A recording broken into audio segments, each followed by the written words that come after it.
Hello po sa inyong lahat mga ka-crypto. Ako po si Pinoy Crypto Trader at sa video na ito ay atin mong pag-uusapan ang tungkol dito kay Shiba Inu, kung saan ay meron daw pong isang crypto expert dito ang nakapagsabi na itong si Shiba Inu ay mas malaki or mas nakakalamang kumpara dito kay Dogecoin. At ayan, ating pong pag-uusapan yung kanyang paliwanag dito kung bakit po niya nasabi ito.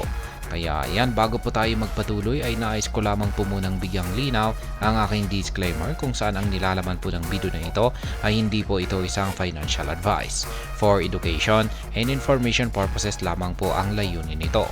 Maliban po dito ay nais ko na rin pong magbigay babala na wala pong kahit anumang group chat ang Pinoy Crypto Trader. Sa mga hindi pa nakakaalam ay may rivalry po talaga itong si Shiba Inu at saka si Dogecoin. Kaya sila po ang dalawang nagko-kompetensya. Ayan. Famous crypto trader and analyst W3Q is looking to settle the debate regarding which meme coin is better, Dogecoin and Shiba Inu. Ayan, itong si W3Q.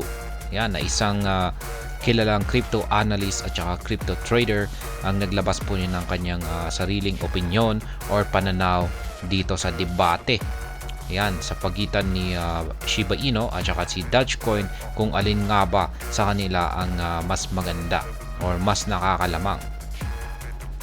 At yan, meron po siyang tatlong bagay dito or 3 factors proving SHIB is greater than Doge. Kaya yan po, meron siyang tatlong mga bagay dito na pinoint out or inilabas. Ayan, na nagpapakita or nagpapatunay na itong si Shiba Inu ay mas nakakalamang kumpara kay Dogecoin. According to W3Q, Shiba Inu has been listed on all crypto exchanges that also support Dogecoin. Ayan. Ito po yung unang-una na bagay na ayan, na tinutukoy dito ng ginoong W3Q. Sabi niya ay itong si Shiba Inu ay nakalista na sa lahat ng mga crypto exchanges kung saan ay nakalista rin itong si Dogecoin. Some exchanges that currently support both Doge and SHIB include Binance, KuCoin, Coinbase, OKX, Bybit, Kraken, and Gate.io. Yan lamang po yung ilang mga crypto exchanges kung saan ay nakalista itong sina Dogecoin at saka si Shiba Inu. Yan po yung mga top or mga pangunahing mga crypto exchanges natin. Ito naman po yung pangalawa.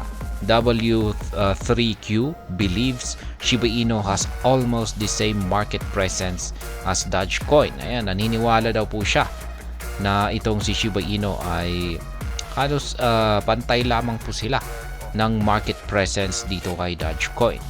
The analyst stated that SHIB usually record a significant rally after every breakout compared to Doge. Kaya yan, pag ito naman po yung binanggit ng analyst na ito, yan, na si W3Q, kung saan nakakalamang itong si Shiba Inu. Ayon po sa kanya ay sakada nagkakaroon daw ng breakout itong si Shiba Inu ay nakakaranas daw po ng isang matinding pag-angat sa presyo itong si Shiba Inu.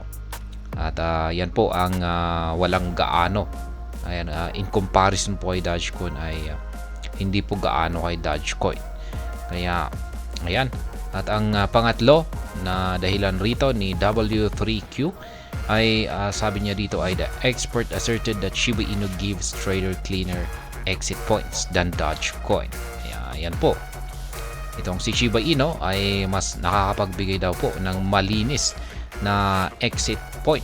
Yan, or yung take profit natin kung pag magte-take profit na tayo ay mas malinis daw or binibigyan tayo ng mas malinaw na pagkakataon or opportunity para makapag-take profit ng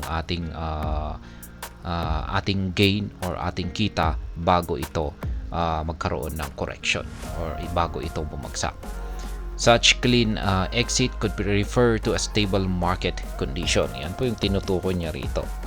mas nagkakaroon po muna ito ng stable na market condition. Ayan, para bigyan ng pagkakataon ang mga investor or traders ni Shiba Inu na makapag-exit. Ayan. At yan daw po ang wala kay Dogecoin. Ayon po kay W3Q. Ayan, matagal na po itong rivalry ni Dogecoin at saka si Shiba Inu. Nung umpisa pa lamang, nung lumabas pa itong si Shiba Inu ay talagang yan po talaga ang pinakapakay ni Shiba Inu. Ang higitan itong si Dogecoin. Kaya nga tinatawag na rin itong si Dogecoin itong si Shiba Inu na Dogecoin killer. Kaya ayan, at hanggang ngayon ay ganyan pa rin yung kanyang isa sa kanyang pinakalayunin dito. Yan ang higitan si Dogecoin. At ayan, hanggang dito na lamang po tayo sa video na ito mga ka-crypto. Sana po ay inyong nagustuhan ang aking paliwanag sa video na ito. Kung inyo po itong nagustuhan ay pakiclick lamang po ang like button nito. Para naman po sa mga bago lamang dito, kayo po ay aking inaanyayahan para mag-subscribe. Pakiclick na rin po ang bell icon nito dahil ito po ang siya magsisilbing notification nito sa mga bago kong videos na akin pong ina-upload sa aking YouTube channel na ito. Marami pong salamat sa panunood. Ingat po tayo lagi at God bless po sa ating lahat.